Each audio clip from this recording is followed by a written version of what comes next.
Evet efendim, Budapeşte'ye hoş geldiniz. İlk olarak havalimanından şehir merkezine arkamda görmüş olduğunuz otelde kalıyoruz. Buraya nasıl gelinir? Sizinle bunu paylaşmak istiyorum. İlk önce herkesin aklına gelen metot taksi. Ancak biz taksi denemedik. Önünde çok fazla sıra vardı taksinin. Diğeri shuttle servis. Shuttle'da şöyle oluyor. Door to door, yani havalimanından istediğiniz otele sizi kapıya kadar bırakıyorlar. Lakin onda da bir fiyat neredeyse taksi fiyatındaydı. Bu otel için Oktogon'da kalıyoruz biz. 28 euro demişlerdi. Bir de hem Budapeşte'de biraz trafik var. Başka yerlere uğrayarak da gittiği için aslında toplu taşımadan daha uzun sürede varma ihtimali de mevcut. Öbürü de bizim denediğimiz 100 numaralı otobüslerle Budapest Go uygulamasını indirip kredi kartınızla online de alabilirsiniz. Ama biz orada kiosklarda sadece 2 dakika bekleyerek biletlerimizi de aldık. 100 numaralı otobüsle şehir merkezine geldik ve ondan sonra çok güzel bir caddede yürüyüş gerçekleştirdik.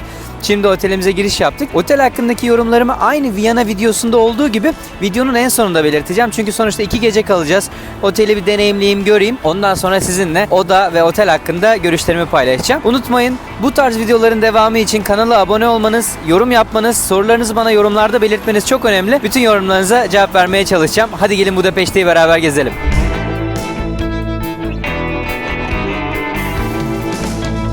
Budapeşte'de tatlı bir soğuk var. Bizim de 700 metremiz varmış otele. Bu arada günün birinde farklı bir yerde yaşayacak olursam bu Budapeşte olabilir. Şu an operaya geziyoruz. Sanki bir Latin istilası var. Meksikalılar, İspanyollar, Arjantinler. İngilizce turdan daha fazla İspanyolca tura katılanlar var. Biz şimdi neyse son dakika bir şekilde Almanca tur almak zorunda kalmıştık. İngilizce'de yer olmadığı için. Neyse rica ettik. Şu an İngilizce tura dahil olduk bir suçla beraber. Wow, giriyoruz. Macaristan Devlet Opera binası devasa bir bina olmasa da dünyanın en güzel opera binalarından biri olarak kabul ediliyor. Şehrin Peşte kısmında yer alan opera binası tam olarak Andresi Bulvarı üzerinde yer alıyor. 10 yıllık bir inşaat ve dekorasyon çalışmasının ardından 1884 yılında açılmış. Operanın en dikkat çeken noktalarından biri de 3 tonluk avizesi. Avizenin yer aldığı tavanda ise Olimpos Dağı'ndaki Yunan tanrılarını tasvir eden bir fresk bulunuyor. Her ne kadar operaya gelmek isteyip seyahatten 25 gün önce opera biletlerine baksak da biletlerin tükendiğini gördük. Biz de opera turuna katıldık.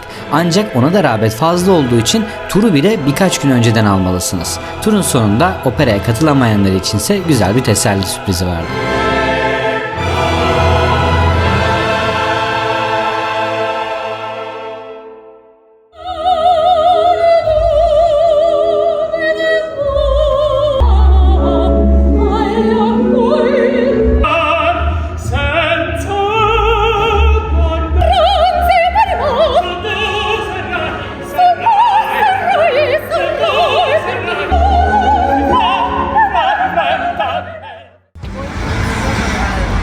Giderken bir tane yiyelim Allah rızası için. Aralık ayında Budapeşte'ye geliyorsanız illaki Noel pazarlarına da uğramanız gerekiyor. Şehirde irili ufaklı birçok pazar kuruluyor. Ancak bizim favorimiz Aziz Stefan Bazilikası'nın hemen önündeki Noel pazarı oldu. Onu da Vörösmarty Meydanı ve Obudo Christmas Market izledi.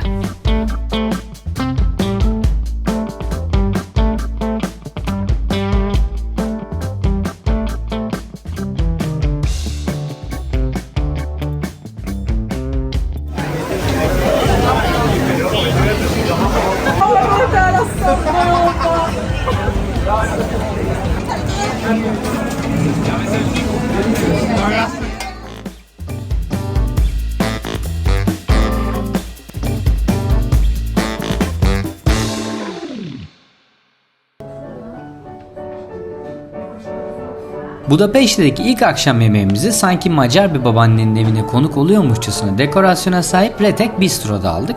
Çok küçük bir mekan ve rezervasyonları da birkaç gün önceden doluyor. Aynı zamanda popüler de bir yer olduğu için. Dolayısıyla birkaç gün önceden internetten ücretsiz buraya rezervasyon yaptırabilirsiniz. Biz çorba olarak bir gulaşı ikiye bölmelerini rica ettik. Başlangıç olarak da güzel bir soslu tavuktan sipariş verdik. Tavuk fena değildi. Gulaş çok iyiydi. Ana yemek olarak da ben dana eti tercih ettim. Tiftik tiftik, çok kolay böyle bölünebilen, çok iyi pişmiş bir etti. Mekanı puanım 10 üzerinden 9. Aynı zamanda piyano, canlı müzik de vardı. Yemekler de gayet güzeldi. Bir tek tavuk ortalamaydı. Gayet buraya gelmenizi tavsiye ederiz.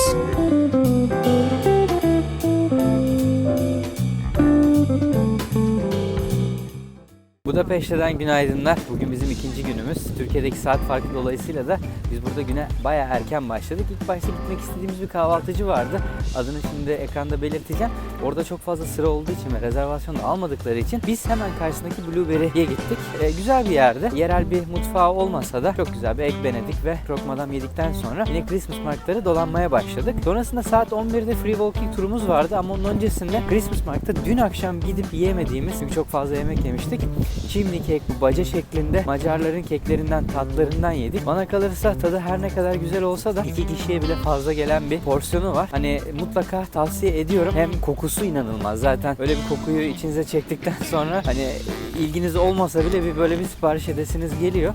Ancak 3-4 kişi olsanız bile bence bir tane size yetecektir. Sonrasında da her şehirde deneyimlediğim free walking turumuza başladık. Bazilika'dan başladık ve Zincirköprü'de bitirdik. Rehberin anlattığı hap bilgileri Bilsu'yla beraber not ettik. Hem de önceden araştırdıklarımızla size video içerisinde serpiştirerek sunacağız. 2009'da başlayarak FIFA o yılın en estetik, en güzel golünü atan futbolculara ödül vermeye başladı ve bu ödüle Puskás adını koydu. Puskás Macaristanlı efsanevi futbolcu. 2006 yılında da vefat etti. Kendisi ve Budapeşte ile alakalı ilginç olan bilgilerden bir tanesi ise Puskás'ın Stefan Bazilikası'na defnedilen tek futbolcu olması.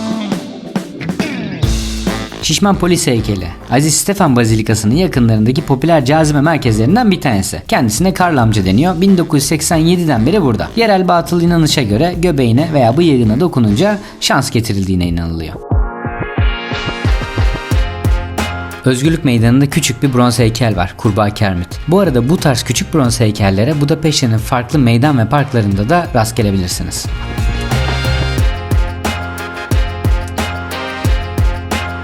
Macarların sempati duyduğu Amerikan Başkanı Ronald Reagan. Budapeşte'de Özgürlük Meydanı'nda bir tane anıtı var. Anıtın tam karşısında ise Amerikan Büyükelçiliği yer alıyor.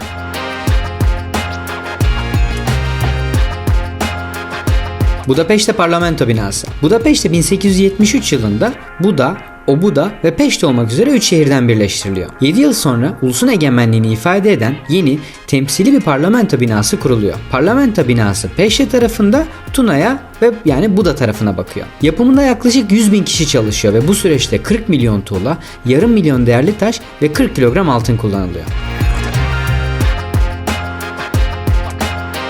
Tuna Nehri yanındaki ayakkabılar. Nazi ideolojisi yaklaşık 80.000 Yahudinin Macaristan'dan sınır dışı edilmesine ve yine yaklaşık 20.000 Yahudinin Tuna Nehri kıyılarında vahşice öldürülmesine yol açıyor. Kurbanlar silah zoruyla ayakkabılarına çıkarmaya zorlanıyorlar çünkü 2. Dünya Savaşı sırasında ayakkabılar oldukça değerli eşyalardı. Bir erkeğin botu, bir iş adamının makosen ayakkabısı, bir kadının topuklu ayakkabısı veya bir çocuğun minik ayakkabıları yine burada yer alıyor.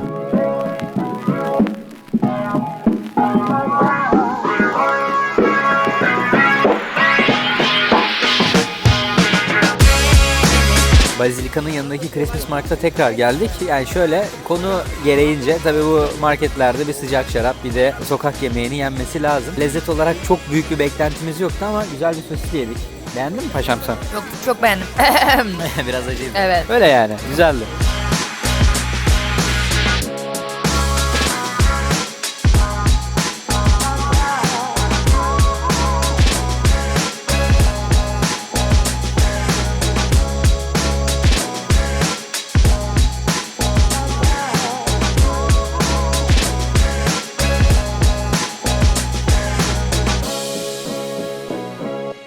Bu arada bir mağazaya girmek istedi. Sizinle fiyatları da paylaşıyorum. Fiyatlar forint cinsinden. Bunu günlük kurla artık dolara, TL'ye bölebilirsiniz. Mesela Guess ayakkabı 32.200 forinte düşmüş. Tommy de var.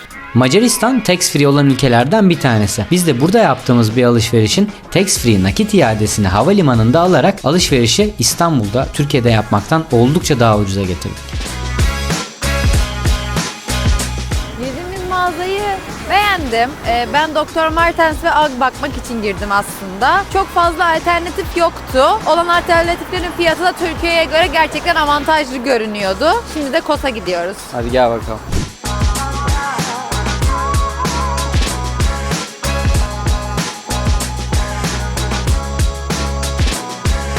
Kos çok güzeldi. Türkiye'de olan modellerin yanı sıra Türkiye'ye daha henüz gelmediğini düşündüğüm modeller de vardı. Tax free de olmasından mütevellit avantajlı gibi hissettim fiyatları. Ama gidip sonra bir daha bakacağız. Ama gidip bakacağız ama Kos güzel yani. Büyük bir Kos mağazasıydı.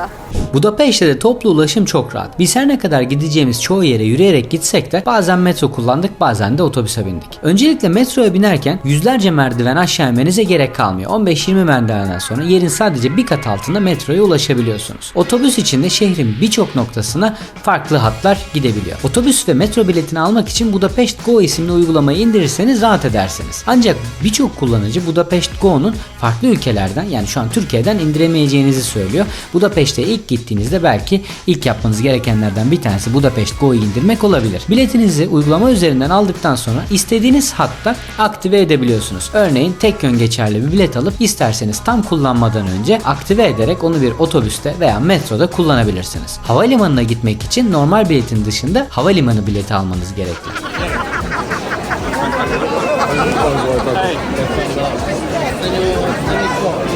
Aziz Stefan Bazilikası'nın yanındaki Noel pazarlarında vakit geçirdikten sonra henüz daha akşam yemeğine gitmek için vaktimiz de olduğundan dolayı Tuna Nehri'nin kıyısında Zincir Köprü'nün etrafında bir yürüyüş gerçekleştiriyoruz ve tam da burada çok güzel bir anı fotoğrafı çektiriyoruz. Bu arada Zincir Köprü'nün inşası 20 yıl sürüyor. 20 Kasım 1849'da açılıyor. Açıldığı tarih itibariyle Budapeşte henüz iki farklı şehirden, Buda ve Peşte'den oluşuyordu. Peki insanlar Buda ve Peşte arasında nasıl gidip geliyorlardı? Teknelerle ulaşım sağlayabiliyorlardı veya o sırada Tuna Nehri donmuşsa donmuş nehir üzerinden yürüyerek iki farklı şehir arasında gidip gelebiliyorlardı. Ancak tabii ki de şehirden bir 2. Dünya Savaşı geçiyor ve Nazi birlikleri Budapeşte'deki bütün köprüleri havaya uçurduğu için tekrar yeni bir köprünün yapılmasına ihtiyaç doğuyor.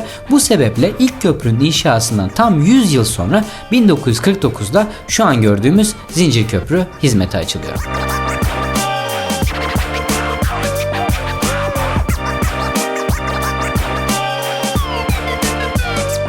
Hi, my name is János, co-owner of Hoppá Bistro. This Hoppá Bistro opened in 2019 in another location, and we moved to this location last year. So in Hoppá Bistro we have Hungarian flavors with French techniques. We have an a la carte menu, and also we have a chef's offer which is changing in every month, and we are using seasonal ingredients and making really good foods with it. We first received the Michelin recommendation, the Michelin plate, it was in 2021, and when we received the next day, lines were hot, the phone lines I mean, and we have got a lot of emails and a lot of reservations since then, because as far as I see, the people are interested in a Michelin recommended restaurant.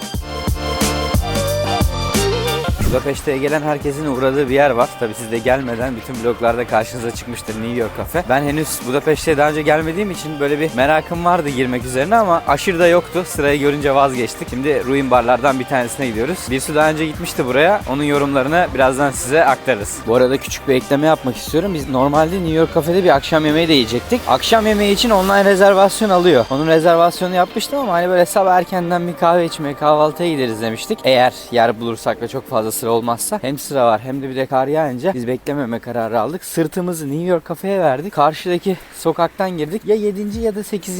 sağa döndüğümüz zaman Simple Kert isimli bir ruin bar var. Oraya doğru gidiyoruz şimdi.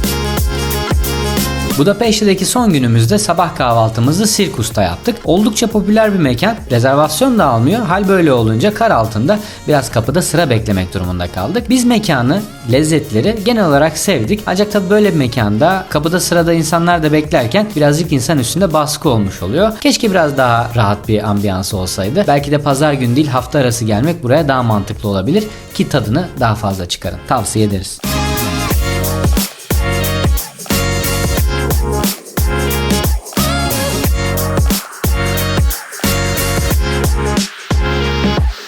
Peşte'den yola çıkıp Zincir Köprü'yü geçip Buda'ya vardığınızda hemen karşınıza 0 kilometre heykeli ve finiküler çıkacak. Finikülerle Buda Kalesi'ne çıkmak isterseniz biletinizi mutlaka önceden QR kodla almanızı tavsiye ederim. Çünkü QR kodla aldığınız biletler sırayı atlamanıza olanak sağlayacak ve yarım saat 40 dakika size kazandıracak. Özellikle bir de hava çok soğuksa hiç beklemenize gerek yok. Finiküler birkaç dakika içerisinde Buda Kalesi'ne çıkıyor. Bu arada hem finiküler hem de Buda Kalesi 1987 yılından beri UNESCO Dünya Miras listesinde yer alıyor. Budapeşte eğer hakkını vererek her yerini gezeceğim diyorsanız minimum 5 gününüzü ayırmanız gereken bir şehir. Bizim gibi cuma pazar geliyorsanız birçok yere atlamanız gerekecek. Örneğin biz geldiğimiz Buda tarafında sadece balıkçı tabyasını gezebildik. Vardığımız Buda kalesinde birçok yeri dışarıdan gezerek buradan balıkçı tabyasına yürüdük. Ancak gördüğünüz bu tabloda eğer Buda tarafına geldiğiniz zaman vaktiniz olursa görebileceğiniz yerler yer alıyor. Balıkçı tabyası Budapeşte'nin milenyum kutlamalarından bir parçası olarak 1895 ile 1902 yılları arasında inşa ediliyor. Macaristan'ın ortaçağ mimarisini ve geçmişte şehri savunan balıkçıları anıyor. 7 kule Macar kabilelerini temsil ediyor. Aynı zamanda balıkçı tabyasından Tuna Nehri'ne ve Peşte tarafına çok güzel manzarayla bakabilirsiniz. Eğer buraya Noel zamanı geliyorsanız şehrin özel Noel pazarlarından bir tanesi de balıkçı tabyasının hemen yanında kuruluyor.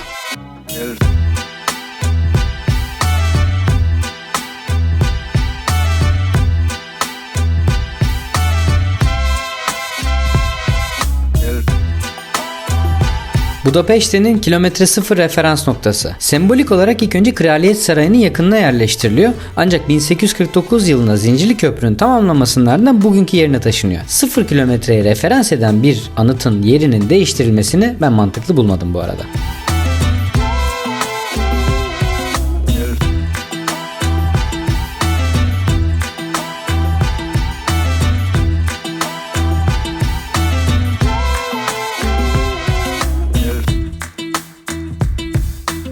İlerideki meydanda Oktogon metrosu yer alıyor. Bizim otelimizin de girişi aynen bu şekilde.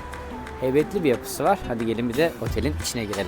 Otelimiz Oktogon'un merkezi konumu, toplu ulaşıma yakınlığı, dış cephesinin ve avlusunun güzelliği bizi kendisine çeken başlıca özellikleriydi. Ancak otele, odaya girdikten sonra odaların aslında o kadar büyük olmayışı, birazcık bakımsız oluşu bizi hayal kırıklığına uğrattı. Ancak burayı seçişimiz de bizim birazcık fiyat performanstan geliyor. Sonuçta Noel tatilinden hemen önce Andrassy Bulvarı gibi ana cadde üzerinde 4 yıldızlı bir otelde kalıyoruz. Burası gözüm kapalı tavsiye edebileceğim bir otel olmasa da fiyat performans açısından bakmanızı tavsiye edeceğim yerlerden bir tanesi. Eğer bütçenizi birazcık daha artırmak isterseniz yine Andrassy Caddesi üzerinde Opera'nın yakınlarında başka yerlere de bakabilirsiniz.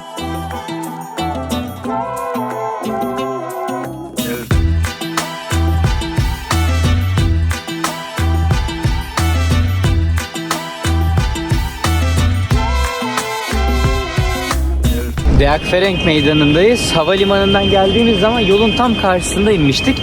Şimdi tekrar havalimanına gidiyoruz. Bu sefer de öbür tarafa geldik ve buradan 100 numaralı otobüse bineceğiz.